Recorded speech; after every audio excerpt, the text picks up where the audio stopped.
尊敬的各位领导、专家、尼泊尔各位朋友们，大家上午好。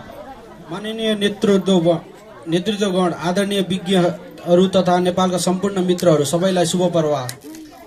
我叫陆经纬，来自中国重庆市农业科学院，长期从事蔬菜育种与示范推广工作。 मेरो नाम लुचिङ हो। म चीनको छोङछिङ एकाडेमिक अफ साइन्सबाट आएको हुँ र लामो समयदेखि तरकारी प्रजनन तथा प्रवर्धन वृद्धि कार्यमा संलग्न छु। 是重庆援助尼泊尔蔬菜大棚项目组蔬菜方面的负责人。 आज म यहाँ फेरि आउन पाउँदा अत्यन्त गर्वान्वित महसुस गरेको छु। यो मेरो दोस्रो भ्रमण हो।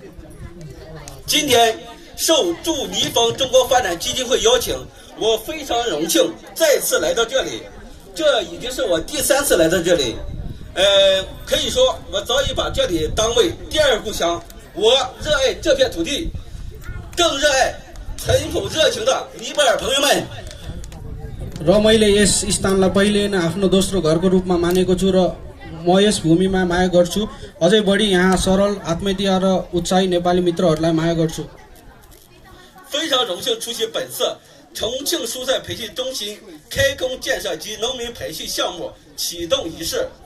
यस परियोजनाको शुभारम्भ तथा प्राविधिक तालिम उद्घाटन समारोहमा सहभागी हुनु पाउनु मेरो लागि ठूलो सम्मानको कुरा हो। 本项目搭建起科研技术推广与田间生产的沟通桥梁，是科技赋能蔬菜产业、带动农户增收致富的重要举措。 यो परियोजनाले अनुसन्धान प्रविधि विस्तार तथा खेती स्थानीय उत्पादन बीच महत्त्वपूर्ण सेतु निर्माण गरेको छ। साथै यस विज्ञान तथा प्रविधि मार्फत तरकारी उद्योगीलाई सशक्त बनाउने र किसानहरूको आय वृद्धि गर्ने तथा समृद्ध योगदान पुर्याउने महत्त्वपूर्ण पहल हो मेरो। 也是中尼双方友好友谊的见证。 यस अवसरमा म तरकारी अनुसन्धान टोलीको तर्फबाट यस परियोजनालाई शुभारम्भप्रति हार्दिक बधाई व्यक्त गर्दछु। 在此，我仅代表中国重庆蔬菜科研团队，对本项目启动的顺利开工表示热烈的祝贺。 यस परियोजनाको सफल शुभारम्भप्रति हार्दिक बधाई व्यक्त गर्दछु।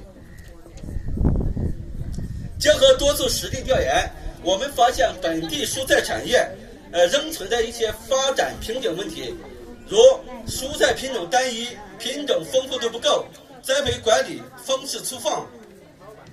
धेरै पटक स्थलगत अध्ययन तथा अनुसन्धानको क्रममा हामीले यहाँको तरकारी क्षेत्रमा अझै केही विकास सम्बन्धी चुनौतीहरू रहेको पाएका छौं। तरकारीका जातहरू सीमित हुनु, उत्पादन विविधता कम हुनु, खेती व्यवस्थापन अझै परम्परागत र साधारण हुनु, रोग तथा किराको प्रकोप बढी हुनु, खेती क्षेत्रहरूमा विखण्डन हुनु तथा व्यावसायिक स्तर कम हुनु। 病虫害严重，种植基地分散，规模化程度低，基础设施薄弱，专业技术力量欠缺。 आधारभूत कमजोर हुनु तथा प्राविधिक जनशक्तिको अभाव हुनु यी समस्याहरूको प्रत्यक्ष रूपमा तरकारी उत्पादन र गुणस्तर वृद्धि असर परिरहेको छन्। 以上问题都直接制约我们蔬菜质量和品质的提升，阻碍产业标准化、规模化发展，影响我们的效益与收入。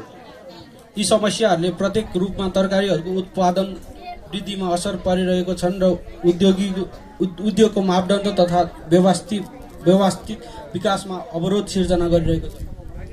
本次蔬菜培训中心建成后，我们将聚焦产业体质增效为核心目标。 यसपटक तरकारी तालिम केन्द्र निर्माण भएपछि हामीले उद्योगको गुणस्तर र उत्पादन क्षमता वृद्धि गर्ने मुख्य लक्ष्य केन्द्रित छौं। 围绕优良品种引进、关键农事管控、高效栽培技术等重点环节，开展通俗易懂、实操性强的技术培训。 उत्कृष्ट जातहरूको परियोजना, महत्त्वपूर्ण कृषि समय व्यवस्थापन तथा उच्च दक्षतायुक्त खेती प्रविधि जस्ता मुख्य विषयहरूमा सरल, व्यावहारिक र बुझ्न सजिलो प्रविधि तालिम सञ्चालन गर्नेछौँ। 后续科研团队将全程跟踪服务，结合当地水土、气候条件，把专业科研成果转化为简单易学、落地好用的种植技术。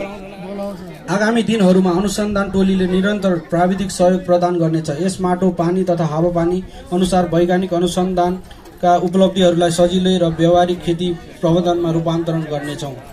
通过现场教学、田间实操、1对1指导，破解种植难题。 स्थलमै प्रतीक्षा खेती अभ्यास तथा एकजनालाई प्रत्यक्ष मार्गदर्शन मार्फत खेती सम्बन्धी समस्या समाधान गरिनेछ। 示范推广普及有机肥制作、标准化育苗、高效栽培、绿色防控、果实安全、健康采收等系列实用种植管理技术。 साथै मापदण्ड अनुसार बिरुवा उत्पादन, हरियो रोग तथा किरा व्यवस्थापन जस्ता उपयोगी विधिहरूले प्रसार गरिनेछ ताकि कृषि प्रविधि खेतीबारे पुगेर किसानहरूको सेवा समय हुनेछ। 让中国农业品种技术扎根田间，联合尼坊科技人员服务广大尼泊尔农民朋友。 विज्ञान तथा प्रविधिले विकासलाई अघि बढाउँछ र प्रविधिले कृषकलाई सशक्त बनाउँछ। हामी यस परियोजनालाई महत्त्वपूर्ण आधार बनाएर तरकारी जाति समृद्ध निरन्तर सुधार गर्ने, खेती प्रविधिलाई आधुनिक बनाउने तथा 科技兴农，技术赋能。 साथै स्थानीय शुद्धिकरण गर्ने। 我们将以本项目为重要依托，持续优化蔬菜品种结构，改良栽培管理技术，完善科技服务体系，着力打造本地区本土化特色蔬菜产业品牌。 साथै स्थानीय विशेषतायुक्त तरकारी उद्योगको ब्रान्ड निर्माण पनि जोड दिनेछौँ। 以科技力量助推本地蔬菜产业高质量发展，助力尼泊尔活力乡村振兴。 विज्ञान र प्रविधिको शक्ति मार्फत स्थानीय तरकारी उद्योगको उच्च गुणस्तरीय विकास तथा ग्रामीण उद्योगको पूर्ण जागरण योगदान पुर्याउने हाम्रो लक्ष्य रहेको छ।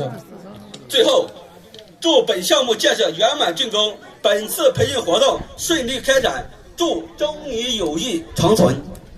अन्त्यमा यस परियोजनाको निर्माण कार्य सफलतापूर्वक सम्पन्न होस् तथा यस तालिम सफलतापूर्वक सञ्चालन होस् भन्ने शुभकामना व्यक्त गर्दछु।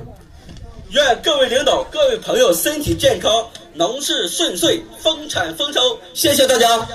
साथै सम्पूर्ण नेतृत्वगण तथा मित्रहरू स्वास्थ्य सुदृढ कृषि कार्य सफल रहोस् र प्रशस्त उत्पादन तथा समृद्ध प्राप्त होस् भन्ने कामना गर्दछु। धन्यवाद।